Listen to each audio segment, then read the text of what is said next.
नमस्कार, मैं हूं आपके साथ मीमांसा मलिक। मेरे साथ है मेरी सहयोगी शिखा और इस वक्त की बड़ी खबर के साथ शुरुआत कर रहे हैं। तुनिशा मामले में पुलिस की जांच जारी है। थाने जा रहे हैं तुनिशा के परिवार वाले, वालिद थाने जा रहे हैं परिवार वाले, ये जानकारी मिल रही है। मां, मौसी और मामा थाने जा रहे हैं। ये बड़ी जानकारी, बड़ा अपडेट। तुनिशा मामले में पुलिस की जांच तेजी से बढ़ती जा रही है। मां, मौसी और मामा इस वक्त थाने पहुंच रहे हैं। तुनिशा मामले में पुलिस की जांच बदस्तूर जारी। थाने लेकर के जा रहे हैं तुनिशा के परिवार वालों को। वालिद थाने जा रहे हैं ये परिवार वाले, मामा, मौसी और मां, ये तीनों ही इस वक्त थाने पहुंच रहे हैं। और इस मामले में अभी तक 25 लोगों के बयान दर्ज किए जा चुके हैं। स्टूडियो मैनेजर से भी पूछताछ की जा रही है। साथ ही साथ जो तुनिशा और शिजान के जो फोन हैं उनका भी डेटा रिट्रीव करने की कोशिश की जा रही है ताकि कुछ महत्वपूर्ण क्लूज उससे मिल सकें। और जानकारी हम ले लेते हैं, हमारे सहयोगी संदीप शुक्ला इस वक्त हमारे साथ हैं। संदीप, अभी 25 लोगों के बयान दर्ज किए जा चुके हैं और थाने जा रहे हैं तुनिशा के परिवार वाले, तो कब परिवार वालों का जो बयान है वो दर्ज किया जाएगा? बिल्कुल मीमांसा जी, अब तक जो है इसमें 25 लोगों के बयान दर्ज हो चुके हैं। उसके साथ साथ जो है आज सुबह से ही वो स्टूडियो उसके मैनेजर आए, उनसे पूछताछ हुई है और साथ ही साथ शिजान की अपनी बहनें आई थी, उनसे भी कुछ बातों पे पूछताछ हुई है। साथ ही साथ तुनिशा के अपने दो दोस्त आज पहुंचे थे, उनसे भी पूछताछ हुई है। लेकिन अब से कुछ ही देर में तुनिशा की माँ अपने वकील, अपने भाई और अपनी बहन के साथ जो है वो वालू पुलिस थाने पहुंच रही है और यहाँ पर जो है उनकी माँ का एक सप्लीमेंट्री बयान जो है अब दर्ज होगा, क्योंकि पहले दिन उन्हीं की शिकायत पर ये पूरा मामला दर्ज हुआ था। अब जो है एक सप्लीमेंट्री बयान, क्योंकि उन्होंने जो बातें आज सुबह से बताई है कि शिजान जो है ड्रग्स लेता था और ड्रग्स के साथ साथ जो है वो बार बार उनके घर आता था, घर आकर भी और तुनिशा के साथ उसके संबंधों को लेकर और ऐसी कई महत्वपूर्ण जानकारियां जो है अब से कुछ ही देर में तुनिशा की माँ, उनका परिवार आकर जो है वो यहाँ पर दर्ज कराएगा और उसके साथ साथ जो है पुलिस का अपनी जांच का जो एंगल होगा वो कुछ थोड़ा बहुत चेंज होगा। संदीप, लगातार लोगों के बयान इस पूरे मामले में दर्ज करवाए जा रहे हैं। 25 लोगों के बयान हालांकि दर्ज भी करवाए गए हैं, लेकिन जो सुसाइड नोट बरामद हुआ है तुनिशा का, क्या उससे जुड़ी कोई जानकारी आप तक पहुंची?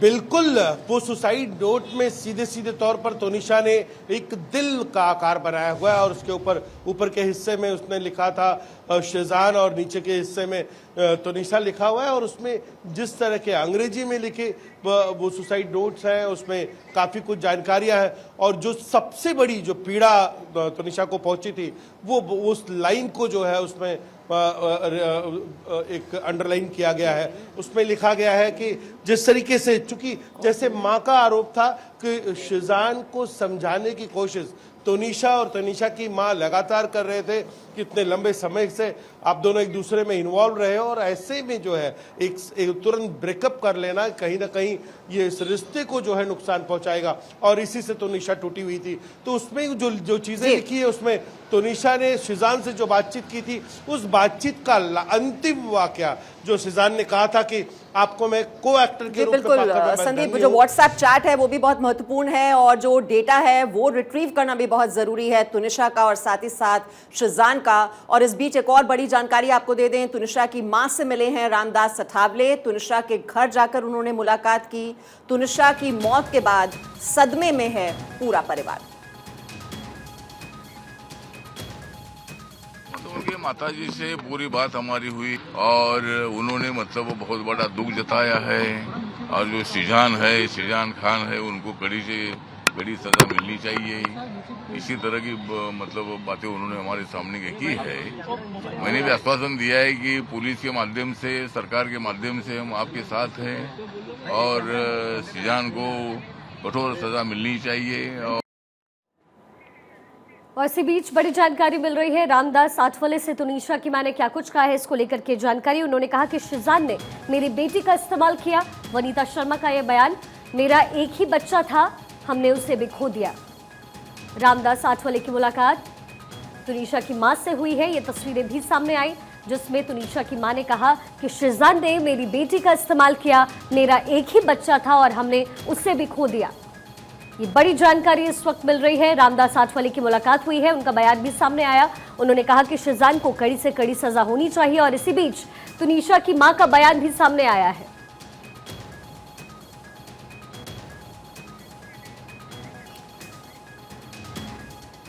और आगे बढ़ते हुए इस वक्त की बड़ी खबर आपको दे दें, केरल में एनआईए की बड़ी कार्रवाई। करीब 56 ठिकानों पर एनआईए ने छापेमारी की है। पीएफआई नेताओं और उनके समर्थकों के घर पर यह छापेमारी की गई है। तिरुवनंतपुरम जिले में 3 जगहों पर एनआईए का एक्शन।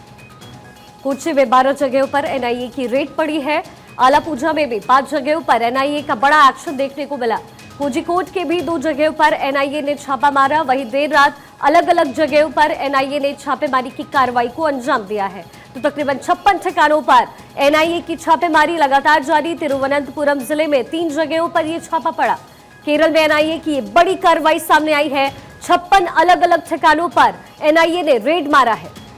तो एनआईए की ओर से बड़ी कार्रवाई की गई है। और आपको याद होगा सितंबर के महीने में जब पीएफआई पर बैन लगाया गया था, लेकिन उसके बावजूद ये गतिविधियां पीएफआई की ओर से जारी हैं और इसी संबंध में ये छापेमारी हुई है। आपको बता दें, एनआईए ने एक आरोपी को हिरासत में लिया है। मुबारक नाम के आरोपी के घर हथियार बरामद किए गए हैं। कोच्चि से मुबारक को हिरासत में लिया गया है। मुबारक को कोच्चि एनआईए ऑफिस लेकर के जाया गया है। कोच्चि से मुबारक को हिरासत में लिया गया। पीएफआई नेताओं पर ये बड़ी कार्रवाई एनआईए की तरफ से। केरल में एनआईए की बड़ी कार्रवाई। 56 अलग अलग इलाकों पर, ठिकानों पर ये रेड मारी गई है। इसी बीच भारत 24 के पास एक्सक्लूसिव जानकारी मिल रही है। एनआईए ने जब्त किए हैं मोबाइल फोन, पेन ड्राइव। सूत्रों के हवाले से बड़ी जानकारी। एनआईए ने जरूरी दस्तावेज भी अब जब्त किए हैं। प्रमोद राघवन इस खबर पर और डिटेल्स के साथ इस वक्त हमारे साथ जुड़ गए हैं। प्रमोद, अब एनआईए की ओर से ये छापेमारी किस वजह से की जा रही है और जो जानकारी मिल रही है मोबाइल फोन, पेन ड्राइव जब्त किए गए हैं, क्या जानकारी है? आपके सूत्र आपको क्या जानकारी दे रहे हैं? मानसा, मैं आपको बता दूं, ये जो छापेमारी है वो रात को 2 बजे से शुरू हुई है और अब करीब करीब ज्यादातर जगहों पे छापेमारी खत्म हो चुकी है। और छापेमारी, जैसा आपने सवाल किया कि क्यों की गई, इसमें ये मामला था कि 5 साल का जो बैन, जिस तरीके से जानकारी दे रहे हैं अपने दर्शकों को, जो बैन लगने के बावजूद भी पीएफआई ने अपने नाम बदल के किसी एनजीओ के नाम पे, किसी अलग संगठन के नाम पे, किसी लोकल संगठन के नाम पे लगातार अपनी गतिविधियां जारी रखी थी। और मैं आपको बता दूं, अभी तक एनआईए को इस मामले में क्या क्या सफलता मिली है। पेन ड्राइव मिला है, डॉक्यूमेंट्स मिले हैं और इसके अलावा कुछ फोटोग्राफ्स मिले हैं और अब इनको जो है एनआईए खंगालेगी। दूसरी सबसे बड़ी बात यह कि मुबारक नाम के एक शख्स को कोच्चि से गिरफ्तार किया है, कोच्चि रूरल से गिरफ्तार किया गया। उसको कोच्चि के एनआईए के ऑफिस में ले जाया गया, जहां उससे पूछताछ पिछले 1 घंटे से ज्यादा समय से उससे पूछताछ चल रही है। और एक और चीज महत्वपूर्ण बात जो मैं भारत 24 के दर्शकों को बताना चाहूंगा कि उन्हें याद होगा कि भारत 24 ने सबसे पहले जब जानकारी दी थी कि एक हिट लिस्ट सामने आई थी, जो पीएफआई एक बड़े वीवीआईपी की एक पूरी लिस्ट मेंटेन कर रहा था जिनकी ट्रैकिंग हो रही थी, उसको लेकर भी जो है एनआईए की जांच है कि वो लिस्ट कब बनी, कहाँ बनी, किन किन लोगों ने नाम जोड़े। और मैं आपको बता दूं कि एनआईए के जो राष्ट्रीय अध्यक्ष है OMS सलाम, उनके भाई के घर पे भी आज छापा पड़ा है मालापुरम में। वहां पे भी अभी तलाशी कंप्लीट हो चुकी है। इसके अलावा कोझिकोड में एक एनआईए की टीम है, वो पीएफआई के एक नेता है, उनके वाइफ के घर छापा पड़ा है, जहां से पेन ड्राइव और डॉक्यूमेंट्स मिले हुए हैं। तो निश्चित तौर पे एनआईए का एक बहुत बड़ा छापा है, कह सकते हैं हम। 56 स्थानों पर जिस तरीके से छापे पड़े हैं, और मुझे लगता है कि जब एनआईए जब इस चीज को डिक्लेयर करेगी, बहुत बहुत शुक्रिया आपका इस तमाम जानकारी के लिए। लगातार आप अपनी नजर बनाकर रखें। और इसी बीच एक और बड़ी जानकारी मिल रही है। प्रधानमंत्री मोदी की माताजी की सेहत में सुधार की जानकारी है। अस्पताल ने जारी किया है मेडिकल बुलेटिन। UN मेहता अस्पताल ने इस हेल्थ बुलेटिन को जारी किया। और अच्छी खबर ये कि प्रधानमंत्री मोदी की माताजी की सेहत में सुधार हो रहा है धीरे धीरे। UN मेहता अस्पताल ने इस हेल्थ बुलेटिन को जारी किया। प्रधानमंत्री मोदी की माताजी की सेहत में अब सुधार नजर आ रहा है।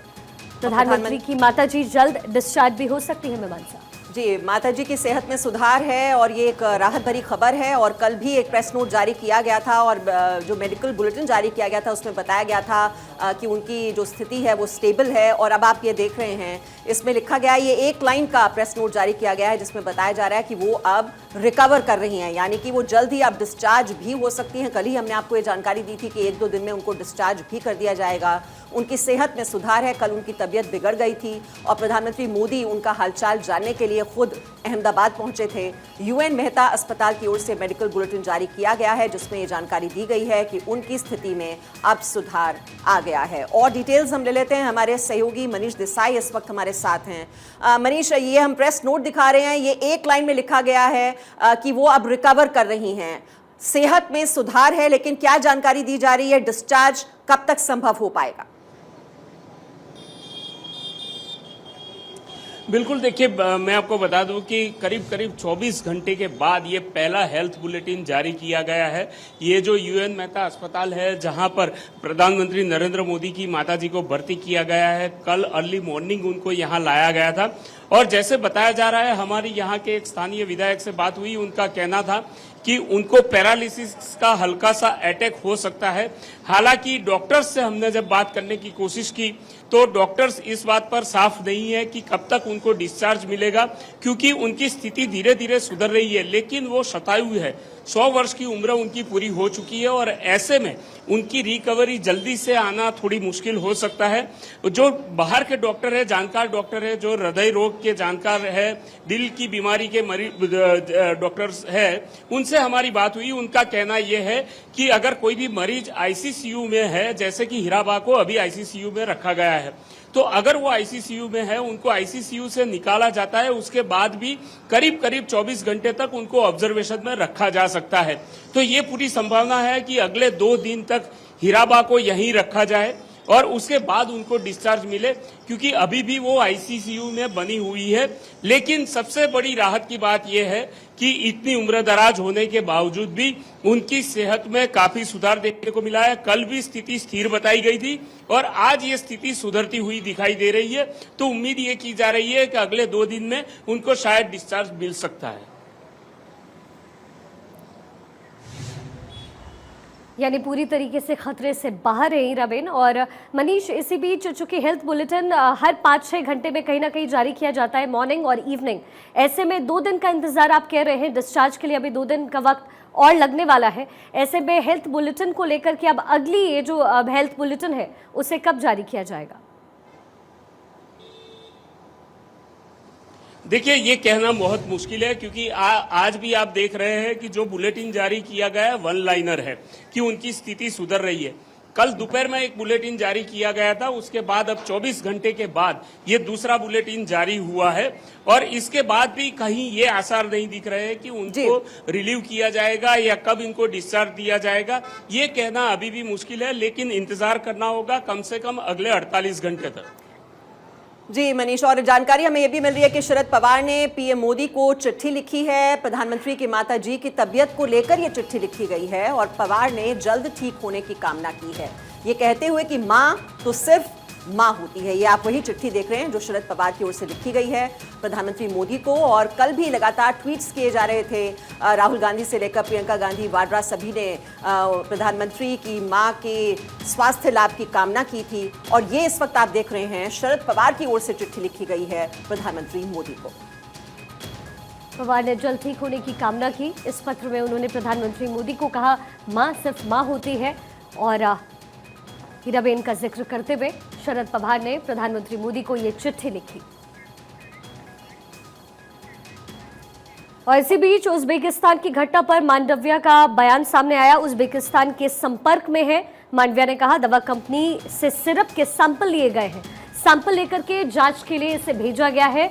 जांच के लिए चंडीगढ़ लैब भेजा गया है ये सैंपल।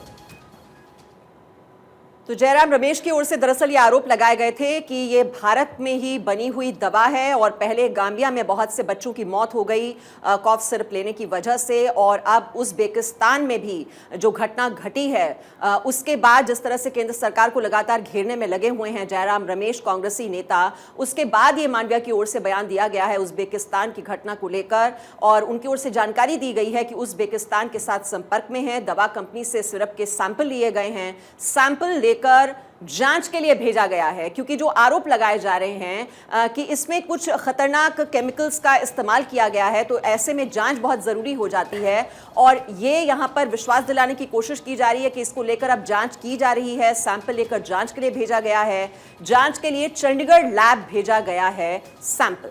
तो ये स्वास्थ्य मंत्री की ओर से जानकारी दी गई है। और जिस तरह से लगातार कांग्रेस नेताओं की ओर से केंद्र सरकार को घेरने की कोशिश की जा रही है कॉफ सिरप का ये पूरा मामला, आपको बता दें इससे पहले कांग्रेस नेता जयराम रमेश ने मोदी सरकार पर तंज कसते हुए बड़ा हमला बोला। उन्होंने कहा कि भारत को दुनिया की फार्मेसी बताने वाली सरकार को इस तरह के दावे से बचना चाहिए। उन्होंने ट्वीट में लिखा कि भारत में बना कॉफ सिरप बड़ा घातक साबित हो रहा है। पहले इससे जाम्बिया में 70 बच्चों की मौत हुई और फिर उज्बेकिस्तान में 18 बच्चों की मौत हुई।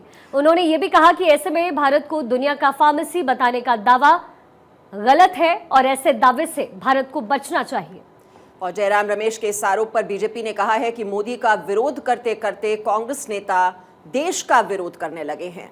बीजेपी नेता अमित मालवीय ने जयराम रमेश के इस आरोप का विरोध किया है। उन्होंने कहा है कि जाम्बिया में हुई बच्चों की मौत का भारत में बने कॉफ सिरप से कोई लेना देना नहीं है और इस दावे को वहां के अफसरों और डीसीजीआई ने भी खारिज कर दिया है। अमित मालवीय ने जयराम रमेश के इस आरोप को भारत का विरोध करार दिया है। वही प्रवक्ता शहजाद पूनावाला ने भी ये कहा कि कांग्रेस बीजेपी का विरोध करते करते देश का विरोध करने लगी है, जबकि कफ सिरप से हुई मौत को लेकर भारत सरकार के साथ ही जाम्बिया की सरकार ने भी सफाई पेश की है।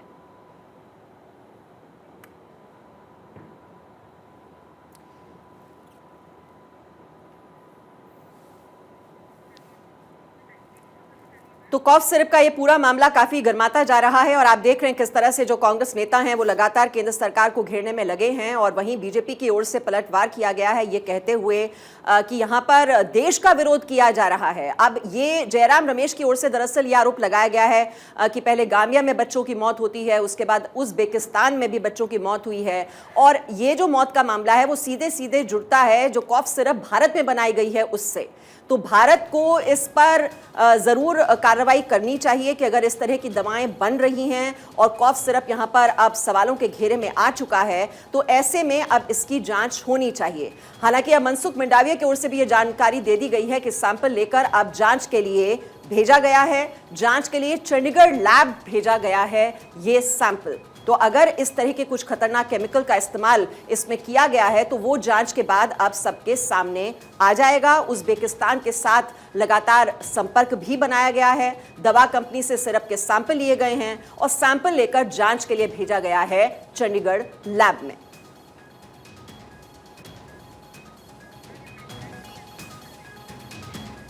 और इसी बीच मध्य प्रदेश के खरगोन में 10 अप्रैल 2022 यानी रामनवमी के दौरान मुस्लिम दंगाइयों द्वारा की गई तोड़फोड़ की वसूली की जाएगी।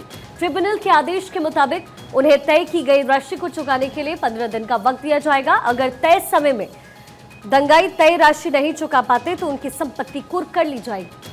आपको बता दें दंगाइयों द्वारा किए गए नुकसान की भरपाई के लिए प्रदेश सरकार ने ट्रिब्यूनल का गठन किया था। ट्रिब्यूनल को क्षतिपूर्ति के लिए 343 आवेदन मिले थे, जिनमें से 34 आवेदन स्वीकृत किए गए हैं। ट्रिब्यूनल ने इन्हीं आवेदनों के 14 मामलों पर मंगलवार को फैसला सुनाया।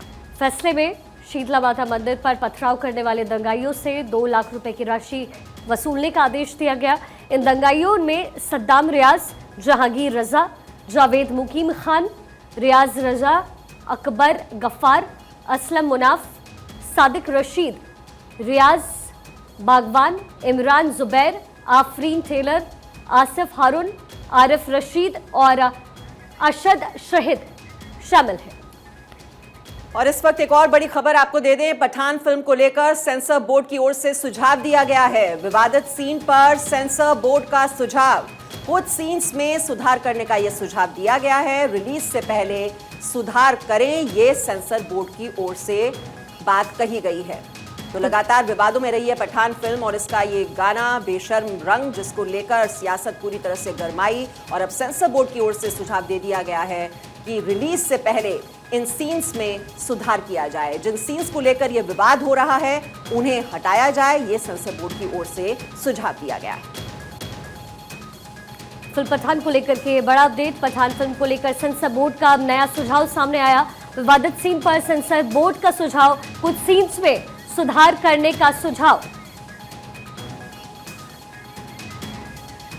तो रिलीज से पहले इसमें चेंजेस होने चाहिए। पठान फिल्म को लेकर लगातार आप देख रहे हैं पिछले कई दिनों से ये मामला गरमाया हुआ है। जो हिंदूवादी संगठन है वो लगातार इसको लेकर सवाल उठाते रहे हैं और यहाँ पर इस सीन में जो ये केसरिया बिकनी पहनी हुई है, दरअसल दीपिका पादुकोण ने, इसको कहीं ना कहीं ये जोड़ा जा रहा था कि ये सियासत इसको लेकर बहुत ज्यादा गरमाई हुई है। और फिल्म पठान के विवाद पर फिल्म प्रमाणन बोर्ड यानी CBFC के अध्यक्ष प्रसून जोशी ने भी अब बयान जारी कर दिया है। उन्होंने कहा है कि फिल्म हाल ही में CBFC एग्जामिनेशन कमेटी के पास पहुंची थी और कमेटी ने फिल्म के निर्माताओं को विवादित गाने सहित फिल्म में कई बदलाव करने का सुझाव दिया है।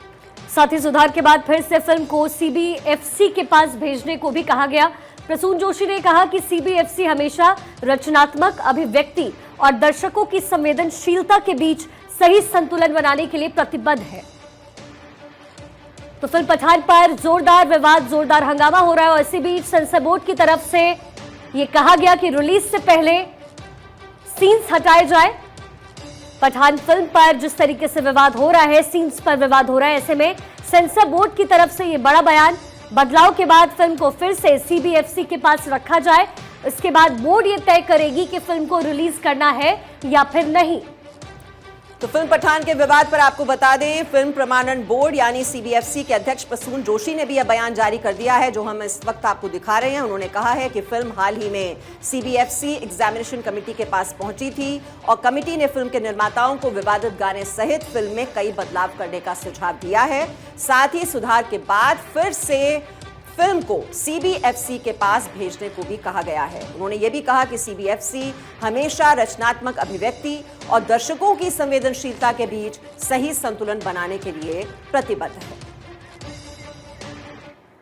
और इसी बीच Pakistani film the legend of Maula Jatt की भारत में रिलीज को लेकर के बवाल मचा है।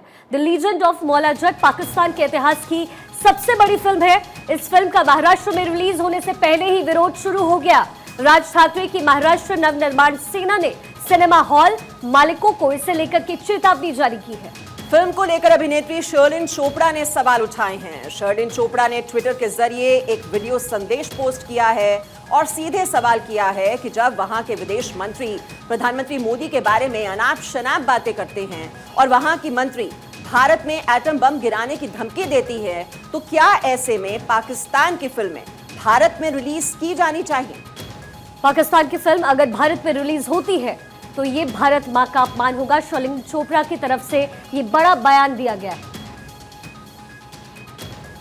आए दिन पाकिस्तानी आतंकवादी कश्मीर पर हमला कर रहे हैं, कश्मीरी हिंदुओं की टारगेट किलिंग कर रहे हैं। पाकिस्तान के विदेश मंत्री बिलावल भुट्टो हमारे देश के प्रधानमंत्री श्री नरेंद्र मोदी जी की तुलना उसामा बिन लादेन से करते हैं। उनकी नेता शाजिया मर्री भारत देश पर एटम बम से वार करने की धमकी देती हैं। ऐसे में पाकिस्तानी फिल्मों को भारत देश में रिलीज करना मेरे ख्याल से न केवल महाबेवकूफ़ी होगी बल्कि भारत माँ का घोर अपमान करना होगा।